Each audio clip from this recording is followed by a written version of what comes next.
اس lecture میں حرارتی حرکیات کے قوانین یعنی کہ لاز آف تھرموڈائنامکس پر غور کیا جائے گا. لاز آف تھرموڈائنامکس فزکس کے بنیادی ترین قوانین میں شمار ہوتے ہیں.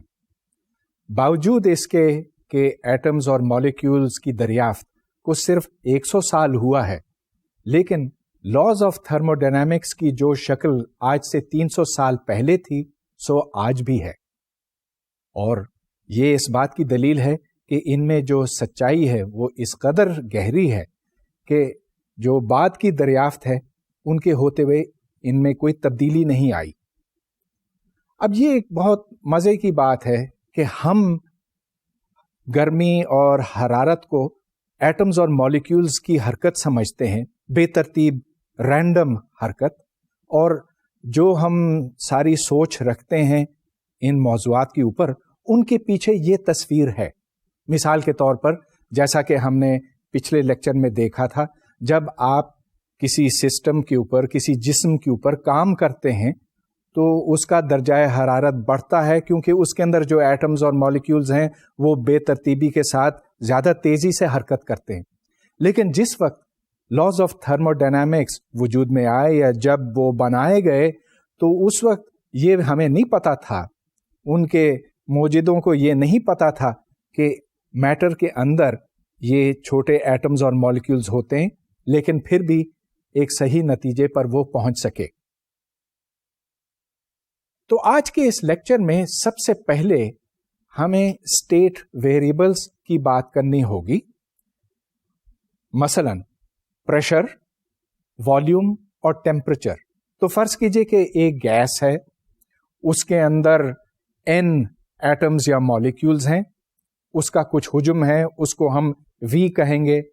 اس میں کوئی دباؤ ہے گیس کے ہونے کی وجہ سے، اس کو P کہا جائے گا، اور اس کا کوئی ٹیمپریچر ہے جس کو ہم T کہیں گے.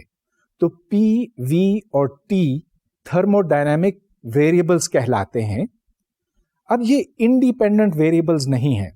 مثال کے طور پر اگر ایک ڈبہ ہے، اس کے اندر n مالیکیولز ہیں، تو پریشر بڑھے گا ٹیمپریچر بڑھانے کے ساتھ، گو کہ والیوم کانسٹنٹ رہے گا.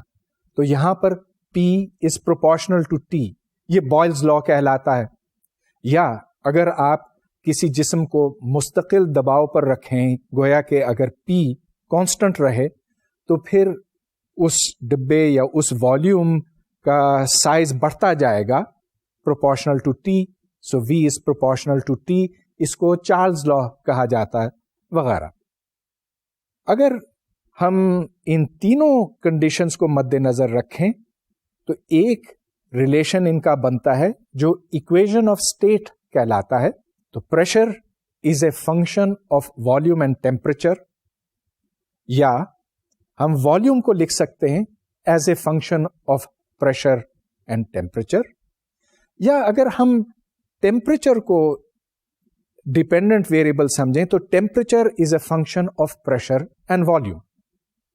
ایک آئیڈیل گیس کے واسطے جو ان کا ریلیشن شپ ہے وہ ہے P V is equal to n number of atoms اور مالیکیولز انٹو اے کانسٹنٹ، اس کو یہاں پر کے بی لکھا گیا، انٹو دا ٹیمپریچر.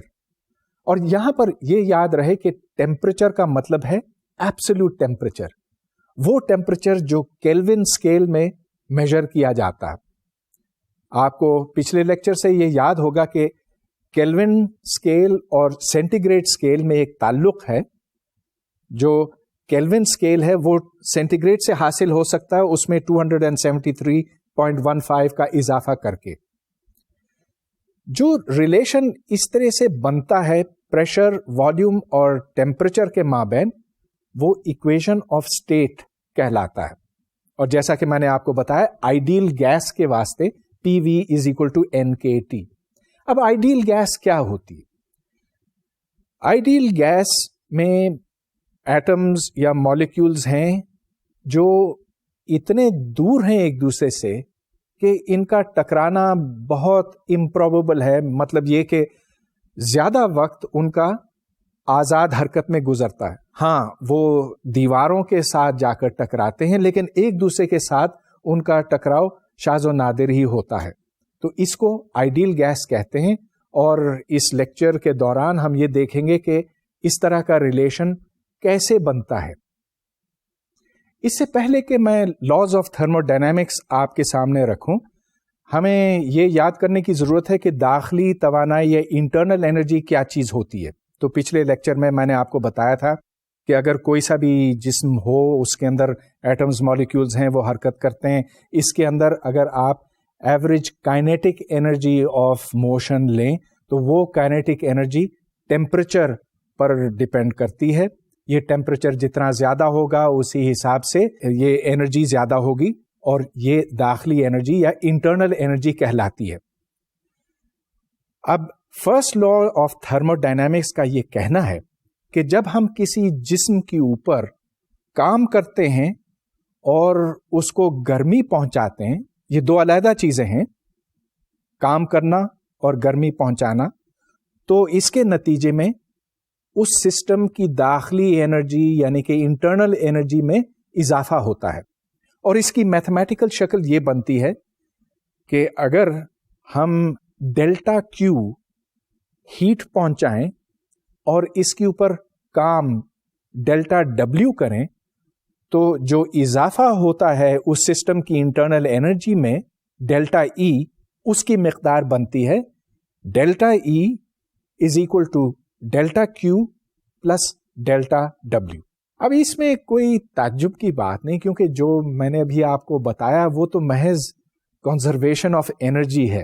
اور آپ کو یاد ہوگا کہ ایک پچھلے لیکچر میں نے آپ کو بتایا تھا کہ ہیٹ بھی ایک طرح کی انرجی ہے اور انرجی کیونکہ کنسرو ہوتی ہے، جتنی ایک وقت سے پہلے ہوتی ہے وہ بعد میں بھی رہتی ہے. تو یہاں پر کوئی تعجب کی بات نہیں ہے. This is just the statement of the law of conservation of energy. میں اس کو دہراتا ہوں. ایک سسٹم کی انٹرنل انرجی بڑھتی ہے دو وجوہات کی بنا پر. ایک یہ کہ اس کے اوپر کام کیا جاتا ہے، دوسرے یہ کہ اس کو ہیٹ پہنچائی جاتی ہے. Delta E is equal to delta Q plus delta W. Internal energy کا انحصار اس بات کے اوپر نہیں ہے کہ یہ تبدیلی کس طرح سے لائی گئی، یہ اس سے انڈیپینڈنٹ ہے. البتہ ورک اور ہیٹ دونوں اس پر ڈپینڈ کرتے ہیں کہ وہ کس طرح سے اس سسٹم کے اندر شامل کیے گئے. میں اس کی ایک مثال آپ کے سامنے رکھتا ہوں. تو فرض کیجئے کہ ایک ڈبہ ہے جو ہر طرف سے بند ہے لیکن ایک طرف پسٹن ہے. تو یہاں پر آپ دیکھ رہے ہیں کہ ایک پسٹن ہے اور ایک کمپریسڈ آئیڈیل گیس ہے. اس کو ہم کلوزڈ سسٹم کہتے ہیں. کلوزڈ اس واسطے کہ اس میں سے گیس باہر نہیں نکل سکتی. تو پسٹن اس سلنڈر کے اندر جاتا ہے اور باہر نکلتا ہے. اسی طرح کی چیز ایک گاڑی کے انجن میں ہوتی ہے یا موٹر سائیکل میں. اور اب ہم یہ دیکھنا چاہتے ہیں کہ کام کس طرح سے اور کتنی مقدار میں ہوتا ہے.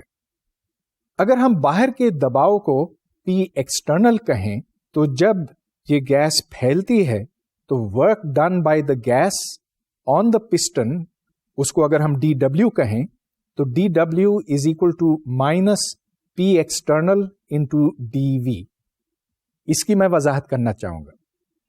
یہ دیکھیں کہ ہم نے کام کو ڈیفائن کیا ہے ایز فورس انٹو ڈسٹینس. اور فورس کیا ہے؟ Pressure per unit area. اچھا، تو اگر ہم پی انٹو ڈی وی لیں تو پی ہے فورس اوور والیوم اور وی ہے ایریا انٹو ڈسٹینس. لہذا میں وہی فارمولا استعمال کر رہا ہوں فورس انٹو ڈسٹینس کا، اور یہاں سے D W is equal to minus P D X. اب مائنس یہاں کیوں آتا ہے؟ اس واسطے کہ یہ وہ کام ہے جو گیس کر رہی ہے.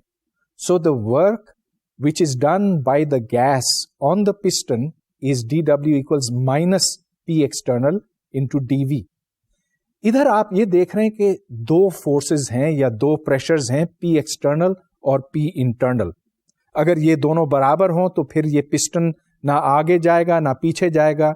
پی انٹرنل اگر پی ایکسٹرنل سے بڑا ہو تو پھر یہ گیس پھیلے گی، اور اگر پی انٹرنل چھوٹا ہو تو پھر یہ اندر کی طرف آئے گی، جس کو کمپریشن کہتے ہیں۔ تو ہم نے ڈی ڈبلیو کی مقدار نکال لی۔ ڈی ڈبلیو تو ایک بہت چھوٹی مقدار ہوتی ہے۔ اگر ہم ٹوٹل ورک نکالنا چاہیں تو پھر کیا کرنا ہوگا؟ انٹیگریٹ۔ انٹیگریشن سے مطلب یہ کہ ہم پی ڈی وی کو انٹیگریٹ کریں گے کسی ابتدائی والیوم سے لے کر کسی فائنل والیوم تک۔ 3 مختلف صورتیں میں اب آپ کے سامنے رکھتا ہوں۔ پہلے کیس میں یہ ہے کہ ہم باہر کا پریشر یکدم 0 کر دیتے ہیں۔ کسی طرح سے باہر اگر ویکیوم ہو تو جو گیس پسٹن کو دھکا دے کر آگے جائے گی، اس میں کوئی کام نہیں کرنا پڑے گا۔ کیوں کام نہیں کرنا پڑے گا؟ اس واسطے کہ پی ایکسٹرنل از اکول ٹو 0۔ لہذا اس سسٹم کی جتنی انرجی پہلے تھی اتنی ہی بعد میں رہے گی، بشرطے کہ ڈیلٹا کیو 0 ہو، جس کا مطلب یہ کہ ہم نے اس سسٹم میں سے نہ تو کوئی انرجی نکالی اور نہ ہی اس میں ہم نے کوئی ڈالی، چنانچہ اس کی انٹرنل انرجی میں کوئی تبدیلی نہیں آئے گی، ڈیلٹا ای ول بی 0۔ اب دوسری صورت یہ ہو سکتی ہے کہ باہر کا دباؤ مستقل ہو، اس کو آپ کوئی کانسٹنٹ ویلیو کہیں پی ایکسٹرنل، اور ایسی صورت میں work done will be minus P external into V2 minus V1۔ P external into V2 minus V1 کو آپ P external into delta V لکھ سکتے ہیں۔ Delta V is the change in volume, so V final minus V initial. یہاں میں پھر اس بات کو دہراتا ہوں کہ یہ کام نیگیٹو اس واسطے ہے کہ پریشر اندر کی طرف ہے اور گیس باہر کی طرف پھیل رہی ہے، so this is the work done by the gas, that work is negative. اب چلیے تیسری صورت یہ ہو سکتی ہے کہ پی ایکسٹرنل اور پی انٹرنل ایک دوسرے کے تقریباً برابر ہوں۔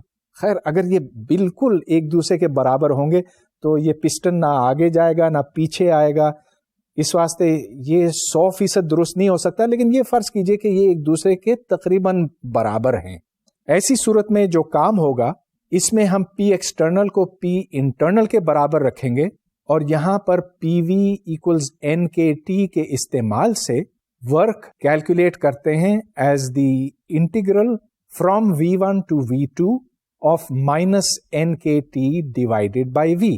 اب این کے ٹی کو آپ انٹیگرل سے باہر نکال سکتے ہیں بشرطے کہ ٹی کانسٹنٹ ہو۔ تو اگر یہ ایک کانسٹنٹ ٹیمپریچر کا پروسیس ہو، اور کانسٹنٹ ٹیمپریچر کو عام طور پر کتابوں میں آئسو تھرمل لکھا جاتا ہے۔ آئسو کا مطلب ہے برابر یا مستقل، اور تھرمل کا مطلب تو آپ جانتے ہیں ٹیمپریچر۔ چنانچہ اگر اس سسٹم کو کانسٹنٹ ٹیمپریچر پر رکھا جائے تو پھر ٹی والیوم سے انڈیپینڈنٹ ہوگا اور ہم اس ٹی کو انٹیگرل سے باہر نکال سکتے ہیں۔ چنانچہ یہاں پر ورک کی قیمت بنتی ہے minus N K T integral D وی اوور وی۔ اب انٹیگرل ڈی وی اوور وی آپ کو کیلکولس کے کورس سے یاد ہے اور ہمارے ایک پچھلے لیکچر سے بھی یاد ہے، لاگ آف وی کے برابر ہے۔ اب چونکہ لمٹ V2 اوپر کی طرف ہے اور V1 نیچے کی طرف ہے تو یہ بن گیا log of V2 minus log of V1۔ لاگرتھمس کی پراپرٹیز آپ کو یاد ہوگی، log of V2 minus log of V1 is equal to log of V2 divided by V1، اور اس طرح سے کام کی پوری مقدار نکل آئی۔ اب یہاں سے یہ ظاہر ہوتا ہے کہ گیس کی ایک خاص حالت میں پہنچنے کے واسطے مختلف راستوں پہ چلنے سے مختلف کام کیا جا سکتا ہے۔ ان 3 مثالوں سے یہ ظاہر ہوا کہ اگر ہم ایک ہی گیس کی حالت میں پہنچتے ہیں مختلف راستوں سے تو کام کی مقدار مختلف ہوگی۔ تو ہم نے یہ دیکھا کہ اگر فری ایکسپینشن ہو تو کوئی کام نہیں ہوتا، اگر باہر کا پریشر کانسٹنٹ رکھا جائے تو minus P external into delta وی کام کی مقدار بنتی ہے، اور اگر باہر کا اور اندر کا پریشر برابر ہو تو سب سے زیادہ کام کیا جاتا ہے اور اس کی مقدار ہے minus n/kT log of V2 divided by V1. گویا کہ یہ ایک بالکل بے معنی بات ہوتی ہے کہ اس گیس میں کتنا کام ہے. یہ سوال آپ نہیں کر سکتے. آپ یہ سوال ضرور کر سکتے ہیں کہ اس گیس کی اندرونی توانائی کی مقدار کتنی ہے, انٹرنل انرجی کی ویلیو کتنی ہے, لیکن یہ کہ اس کے اندر کتنا کام ہے یا اس کے اندر کتنی گرمی ہے, یہ سوال کرنا غلط ہوگا, اس واسطے کہ کام ڈپینڈ کرتا ہے کہ آپ کس پاتھ پر چلتے ہیں. اسی بات کو میں یہاں پر دہراؤں گا. ایک طرف گیس ہے, دوسری طرف خلا ہے, اور درمیان میں ایک والو ہے. جب اس والو کو کھولا جائے گا تو گیس ویکیوم کی طرف جائے گی. یہ چونکہ ایک آئسولیٹڈ سسٹم ہے تو کوئی گرمی باہر سے اندر داخل نہیں ہو سکتی. لہذا first law of thermo dynamics کے مطابق اس کی انٹرنل انرجی نہیں بدلے گی.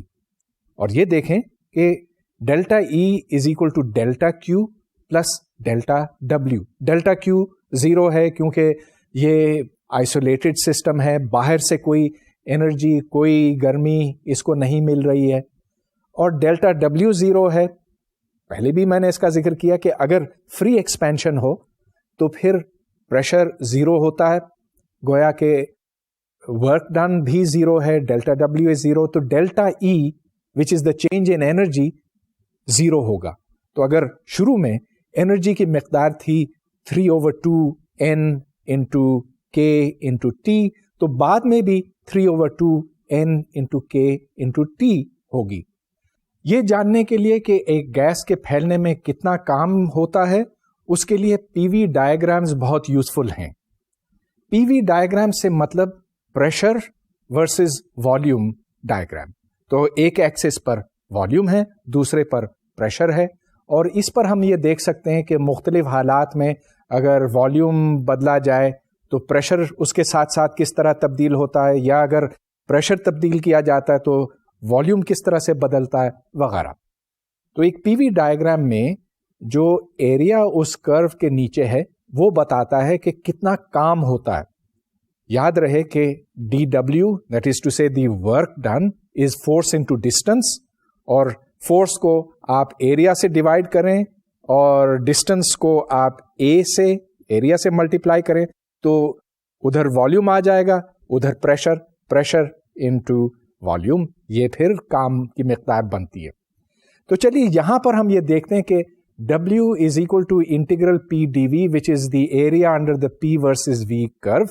یہاں پر پریشر چونکہ کانسٹنٹ ہے اس واسطے جو کام کی مقدار ہے وہ P انٹو ڈیلٹا V ہے. میں نے اس بات کے اوپر بار بار زور دیا ہے کہ کام کی مقدار کا انحصار اس بات کے اوپر ہے کہ آپ کس پاتھ پر چلتے ہیں. تو چلیے میں آپ کو اب اس کی ایک ٹھوس مثال دیتا ہوں. فرض کیجئے کہ آپ P1 V1 سے P2 V2 پہنچتے ہیں. گویا کہ ایک انیشل پریشر اور والیوم ہے اور ایک فائنل پریشر اور والیوم ہے. آپ انیشل سے فائنل تک دو مختلف راستوں سے اگر سفر کریں تو دو مختلف نتائج حاصل ہوں گے. یہاں ہم نے ٹیمپریچر کو کانسٹنٹ رکھا ہے, گویا کہ یہ ایک آئسو تھرمل پروسیس ہے. آئسو تھرمل, پھر سے میں یہ کہوں گا, آئسو کا مطلب constant, thermal temperature, so this expansion is at constant temperature. اچھا, تو P1 V1 سے ہم آگے چلتے ہیں کانسٹنٹ پریشر پر اور پھر کانسٹنٹ والیوم پر P2 V2 تک پہنچتے ہیں. اب کتنا کام ہوگا اس میں؟ P1 into V2 minus V1. یہاں چونکہ ٹیمپریچر نہیں بدلا اس واسطے انٹرنل انرجی میں تبدیلی نہیں آئی. اب اس کی مقدار کتنی بنی کام کی؟ It is pressure into the difference in volumes. لیکن کون سا پریشر؟ وہ پریشر جس پر ہم نے شروع کیا تھا P1. اب چلیے ہم ایک مختلف پاتھ پر چلتے ہیں. یہاں P1 V1 سے ہم نیچے آتے ہیں, اس کو پاتھ B یہاں پہ کہا گیا ہے, اور پھر پریشر P2 گویا کہ ایک کانسٹنٹ پریشر P2 پر ہم والیوم بڑھاتے ہیں V1 سے V2 تک. تو ادھر کام کی مقدار بنی P2 into V2 minus V1, جبکہ پہلے P1